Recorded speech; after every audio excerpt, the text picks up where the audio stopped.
Hi ನಮಸ್ತೆ. ನಾನು ರುಕ್ಮಿಣಿ. ನಾನು ಟೊಮೊಟೊ ದೋಸೆ ರೆಸಿಪಿ ತೋರಿಸ್ತಾ ಇದ್ದೀನಿ. ತುಂಬ ಸಿಂಪಲ್ ಆಗಿ ಮತ್ತೆ ಇನ್ಸ್ಟೆಂಟ್ ಆಗಿ ಬೇಗನೆ ಕೂಡ ಮಾಡ್ಕೋಬಹುದು. ಮಕ್ಕಳೇನಾದ್ರೂ ದೋಸೆ ಬೇಕು ಅಂತ ಹೇಳಿದ್ರೆ ತಕ್ಷಣಕ್ಕೆ ಮಾಡ್ಕೊಡೋವಂಥದ್ದು ತುಂಬ ಚೆನ್ನಾಗಿರುತ್ತೆ. ಟೇಸ್ಟು ಕೂಡ ಅಷ್ಟೇ ಅದ್ಭುತವಾಗಿ ಬರುತ್ತೆ. ಮತ್ತೆ ತುಂಬ ಕ್ರಿಸ್ಪಿಯಾಗಿ ಕೂಡ ಬರುತ್ತೆ. ಬನ್ನಿ ಹೇಗೆ ಮಾಡೋದು ಅಂತ ನೋಡ್ಕೊಳ್ಳೋಣ. ನಾನಿಲ್ಲಿ ಟೊಮೊಟೊ ದೋಸೆ ಮಾಡಲಿಕ್ಕೆ ಮೊದಲಿಗೆ ಒಂದು ಮಿಕ್ಸಿ ಜಾರ್ ತೊಗೊಂಡಿದ್ದೀನಿ ನೋಡಿ. ಮಿಕ್ಸಿ ಜಾರಿಗೆ 1 ಕಪ್ ಆಗುವಷ್ಟು ನಾನಿಲ್ಲಿ ಅಕ್ಕಿ ಹಿಟ್ಟು ಸೇರಿಸ್ಕೊಳ್ತಾ ಇದ್ದೀನಿ. ಈಗ ಅದೇ ಕಪ್ಪಲ್ಲಿ ಒಂದು ಅರ್ಧ ಕಪ್ ಆಗುವಷ್ಟು ನಾನಿಲ್ಲಿ ಗೋಧಿ ಹಿಟ್ಟು ಕೂಡ ಸೇರಿಸ್ಕೊಳ್ತಾ ಇದ್ದೀನಿ. ಬೇಕು ಅನ್ನೋರು 1 ಕಪ್ ಕೂಡ ಗೋಧಿ ಹಿಟ್ಟು ಸೇರಿಸ್ಕೋಬಹುದು.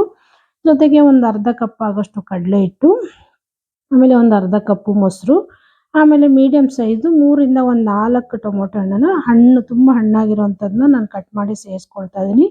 ಜೊತೆಗೆ ಒಂದು 4 ಬ್ಯಾಡಗಿ ಮೆಣಸಿನ್ಕಾಯಿ ಕಲರ್ಗೋಸ್ಕರ ಒಂದು 10 ನಿಮಿಷ ಬಿಸಿನೀರಲ್ಲಿ ನೆನೆಸಿ ನಾನು ಇದರೊಳಗೆ ಹಾಕ್ಕೊಂಡಿದ್ದೀನಿ. ಆಮೇಲೆ ಸ್ವಲ್ಪ ಜೀರಿಗೆ ಕೂಡ ಸೇರಿಸ್ಕೊಳ್ಳೋಣ. ನೋಡಿ ಇಷ್ಟನ್ನು ನೀರು ಸೇರಿಸ್ಕೊಂಡು ಎಷ್ಟು ಸಣ್ಣ ಆಗುತ್ತೋ ಅಷ್ಟು ಸಣ್ಣಕ್ಕೆ ನಾವು ಇದನ್ನು ರುಬ್ಕೋಬೇಕಾಗತ್ತೆ. ನೋಡಿ ಎಷ್ಟು ಸಣ್ಣ ಆಗುತ್ತೋ ಅಷ್ಟು ಸಣ್ಣನ ನಾನಿಲ್ಲಿ ರುಬ್ಕೊಂಡ್ಬಂದಿದ್ದೀನಿ. ತೋರಿಸ್ತಾ ಇದ್ದೀನಿ ಕೂಡ ನೋಡಿ ತೆಗೆದು. ಇಷ್ಟು ಸಣ್ಣಕ್ಕೆ ರುಬ್ಕೋಬೇಕು. ನಾವು ಎಷ್ಟು ಸಣ್ಣ ರುಬ್ಕೊಳ್ತೀವೋ ದೋಸೆ ಕೂಡ ಅಷ್ಟೇ ಕ್ರಿಸ್ಪಿಯಾಗಿ ಅಷ್ಟೇ ಚೆನ್ನಾಗಿ ಕೂಡ ಬರುತ್ತೆ. ನೋಡಿ ಇವಾಗ ಇದನ್ನು ತೆಗೆದು ಒಂದು ಪಾತ್ರೆಗೆ ಸೇರಿಸ್ಕೊಳ್ತೀನಿ. ಈಗ ರುಬ್ಬಿರೋಂಥ ಮಿಶ್ರಣ ಒಂದು ಪಾತ್ರೆಗೆ ಸೇರಿಸ್ಕೊಳ್ತಾ ಇದ್ದೀನಿ ಕೂಡ.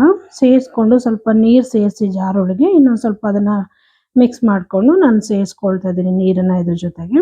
ಜೊತೆಗೆ ರುಚಿಗೆ ತಕ್ಕಷ್ಟು ಉಪ್ಪು ಕೂಡ ಸೇರಿಸ್ಕೊಂಡು ನೋಡಿ ಇದು ಒಂದೇ ಡೈರೆಕ್ಷನಲ್ಲಿ ಒಂದು 2ರಿಂದ 3 ನಿಮಿಷ ಆದರೂ ನಾವು ನೀಟಾಗಿ ಇದನ್ನು ಮಿಕ್ಸ್ ಮಾಡ್ಕೋಬೇಕಾಗತ್ತೆ. ಒಂದೇ ಡೈರೆಕ್ಷನಲ್ಲಿ ಅದರಲ್ಲಿ ನೊರೆ ಬರಬೇಕು ಹಿಟ್ಟಲ್ಲಿ.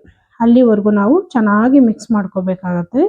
ನೋಡಿ ಈ ರೀತಿ ಮಿಕ್ಸ್ ಮಾಡ್ಕೊಳ್ಳೋದ್ರಿಂದ ದೋಸೆ ಕೂಡ ತುಂಬಾ ಚೆನ್ನಾಗಿ ಬರುತ್ತೆ. ಇನ್ಸ್ಟೆಂಟಾಗಿ ಮಾಡ್ಕೊಳ್ತಾ ಇರೋದ್ರಿಂದ ಇದೇನು ಜಾಸ್ತಿ ಹೊತ್ತು ನೆನೆಸ್ಬೇಕು ಅನ್ನೋ ಅವಶ್ಯಕತೆ ಇಲ್ಲ. ಡೈರೆಕ್ಟಾಗಿ ಕೂಡ ಮಾಡ್ಕೋಬೋದು. ನೋಡಿ ಒಂದು 3 ನಿಮಿಷ ನಾನು ಚೆನ್ನಾಗಿ ಮಿಕ್ಸ್ ಮಾಡ್ಕೊಂಡಿದ್ದೀನಿ. ನೋಡಿ ಹಿಟ್ಟು ಕೂಡ ಎಷ್ಟು ಚೆನ್ನಾಗಾಗಿದೆ ಅಂತ. ಇನ್ನು 1 ನಿಮಿಷ ಸೈಡಿಗೆ ಇಟ್ಬಿಡ್ತೀನಿ ಒಂದು ಚಟ್ನಿ ಮಾಡ್ಕೊಳ್ಳೋವರೆಗೂ. ನೋಡಿ ಚಟ್ನಿ ಮಾಡ್ಕೊಳ್ಳೋಕ್ಕೋಸ್ಕರ ಶೇಂಗಾನ ಹುರ್ಕೊಂಡು ಸಿಪ್ಪೆ ಎಲ್ಲ ತೆಗೆದು ಸೇರಿಸ್ಕೊಳ್ತಾ ಇದ್ದೀನಿ. ಆಮೇಲೆ ಸ್ವಲ್ಪ ತೆಂಗಿನಕಾಯಿ, ಆಮೇಲೆ ಒಂದು 4 ಹಸಿರು ಮೆಣಸಿನ್ಕಾಯಿ ಖಾರಕ್ಕೆ ನೋಡಿಕೊಂಡು ಸೇರಿಸ್ಕೊಳ್ಳಿ. ಆಮೇಲೆ ಸ್ವಲ್ಪ ಶುಂಠಿ, ಆಮೇಲೆ 3 ಎಸ್ಳು ಬೆಳ್ಳುಳ್ಳಿ, ಆಮೇಲೆ ಸ್ವಲ್ಪ ಕೊತ್ತಂಬರಿ ಸೊಪ್ಪು, ಆಮೇಲೆ ರುಚಿಗೆ ತಕ್ಕಷ್ಟು ನೋಡಿಕೊಂಡು ಕಲ್ಲುಪ್ಪು ಕೂಡ ಸೇರಿಸ್ಕೊಳ್ತಾ ಇದ್ದೀನಿ. ಇಷ್ಟನ್ನು ಸೇರಿಸ್ಕೊಂಡು ನೀರು ಹಾಕ್ಕೊಂಡು ಚಟ್ನಿ ಕೂಡ ಮಿಕ್ಸಿ ಮಾಡಿಕೊಂಡು ರೆಡಿ ಮಾಡ್ಕೊಳ್ಳೋಣ. ಬೇಕು ಅಂದರೆ ಇದಕ್ಕೆ ಒಗ್ಗರಣೆ ಕೂಡ ಮಾಡ್ಕೋಬೋದು. ಚಟ್ನಿಗೆ ತುಂಬಾ ಚೆನ್ನಾಗಿರುತ್ತೆ. ನಾನು ಒಗ್ಗರಣೆ ಏನು ಮಾಡ್ತಾಯಿಲ್ಲ, ಡೈರೆಕ್ಟಾಗಿ ಹಾಗೆ ಯೂಸ್ ಮಾಡ್ತಾ ಇದ್ದೀನಿ ಚಟ್ನಿ ಕೂಡ. ನೋಡಿ ಸೂಪರಾಗಿ ಚಟ್ನಿ ಕೂಡ ಶೇಂಗಾ ಚಟ್ನಿ ರೆಡಿ ಆಯಿತು. ನಿಮಗೆ ಚಟ್ನಿ ಎಷ್ಟು ಬೇಕೋ ಅಷ್ಟು ನೋಡಿಕೊಂಡು ಮಾಡ್ಕೊಳ್ಳಿ. ಈಗ ಸ್ಟವ್ ಮೇಲೆ ಹಂಚು ಕೂಡ ಇಟ್ಕೊಂಡಿದ್ದೀನಿ. ಹಂಚು ಕೂಡ ಚೆನ್ನಾಗಿ ಕಾದಿದೆ. ಸ್ವಲ್ಪ ನೀರು ಹಾಕ್ಕೊಂಡು ಚಿಮುಕ್ಸ್ಕೊಂಡು ಇದನ್ನು ಒಂದು ಸ್ವಲ್ಪ ನೀಟಾಗಿ ಒರೆಸ್ಕೊಳ್ಳೋಣ. ಈ ರೀತಿ ನೀರು ಹಾಕಿ ಚಿಮುಕ್ಸಿ ಮಾಡೋದ್ರಿಂದ ದೋಸೆ ಅಂತೂ ಅದ್ಭುತವಾಗಿ ಬರುತ್ತೆ. ನೋಡಿ ಈಗ ನೀರು ಹಾಕಿ ನೀಟಾಗಿ ಒರೆಸ್ಕೊಂಡಿದ್ದೀನಿ ಕೂಡ.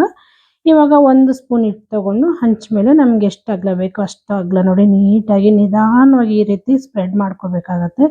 ಫಾಸ್ಟಾಗೆಲ್ಲ ಸ್ಪ್ರೆಡ್ ಬಾರ್ದು ಮತ್ತು ಜೊತೆಗೆ ಹಂಚು ಕೂಡ ತುಂಬ ಕಾದಿರಬಾರ್ದು.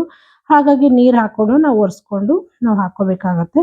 ನೋಡಿ ಅದ್ರ ಮೇಲೆ ಎಣ್ಣೆ ಆಗಲಿ ತುಪ್ಪ ಆಗಲಿ ಬೆಣ್ಣೆ ಆಗಲಿ ಏನು ಬೇಕು ಅದನ್ನು ಹಾಕ್ಕೊಂಡು ಒಂದು ಮೀಡಿಯಮ್ ಫ್ಲೇಮಲ್ಲಿ ಒಂದು ಅರ್ಧ ನಿಮಿಷದಿಂದ 1 ನಿಮಿಷದವರೆಗೂ ನಾವು ಮೀಡಿಯಮ್ ಫ್ಲೇಮಲ್ಲಿ ಇದನ್ನು ಬೇಯಿಸ್ಕೊಳ್ಳೋಣ. ನೋಡಿ ದೋಸೆ ಅಂತೂ ಸೂಪರಾಗಿ ರೆಡಿ ಆಗಿದೆ. ಅಷ್ಟೇ ಕ್ರಿಸ್ಪಿಯಾಗಿ ಕೂಡ ಬರುತ್ತೆ. ನೋಡಿದ್ರಲ್ಲ ಎಷ್ಟು ಚೆನ್ನಾಗಿ ಕಾಣಿಸ್ತಾ ಇದೆ. ಇನ್ಸ್ಟೆಂಟಾಗಿ ಬೇಗನೆ ಮಾಡ್ಕೊಳ್ಳೋ ಅಂಥದ್ದು. ನೆನೆಸ್ಬೇಕು, ಅಕ್ಕಿ ನೆನೆಸ್ಬೇಕು, ಉದ್ದಿನಬೇಳೆ ನೆನೆಸ್ಬೇಕು, ರುಬ್ಬಬೇಕು ಅನ್ನೋ ಟೆನ್ಷನ್ ಇಲ್ಲ. ಸಿಂಪಲ್ಲಾಗಿ ಒಂದು 10ರಿಂದ 15 ನಿಮಿಷಕ್ಕೆಲ್ಲ ರೆಡಿ ಮಾಡ್ಕೋಬೋದು ಈ ಟೊಮೊಟೊ ದೋಸೆ. ಜೊತೆಗೆ ಚಟ್ನಿ ಆಗಲಿ ಇಲ್ಲ ಪಲ್ಯ ಆಗಲಿ ಏನು ಬೇಕಾದ್ರೂ ಯೂಸ್ ಮಾಡ್ಕೋಬೋದು. ತುಂಬಾ ಚೆನ್ನಾಗಿರುತ್ತೆ. ನೋಡಿ ಇಷ್ಟೇ, ಇದು ಟೊಮೊಟೊ ದೋಸೆ ನಿಮಗೆಲ್ಲ ಇಷ್ಟ ಆಯಿತು ಅಂದ್ಕೊಳ್ತೀನಿ. ಇಷ್ಟ ಆದರೆ ಲೈಕ್ ಮಾಡಿ, ಶೇರ್ ಮಾಡಿ, ಸಬ್ಸ್ಕ್ರೈಬ್ ಮಾಡ್ಕೊಳ್ಳಿ. ಹಾಗೆ ಪಕ್ಕದಲ್ಲಿರೋ ಬೆಲ್ ಐಕನ್ ಕೂಡ ಕ್ಲಿಕ್ ಮಾಡಿ. ನಾನು ಯಾವುದೇ ವಿಡಿಯೋ ಹಾಕಿದರೂ ನಿಮಗೆ ನೋಟಿಫಿಕೇಷನ್ ಬರುತ್ತೆ. ಹೀಗೆ ಇನ್ನಷ್ಟು ಈಸಿ ಹಾಗೂ ಸಿಂಪಲ್ ರೆಸಿಪಿಗಳಿಗಾಗಿ ಅಡುಗೆ ಮನೆ ಚಾನಲ್ ಸಬ್ಸ್ಕ್ರೈಬ್ ಮಾಡಿಕೊಂಡು ಸಪೋರ್ಟ್ ಮಾಡಿ ಅಂತ ಕೇಳ್ಕೊಳ್ತೀನಿ friends. Thank you for watching.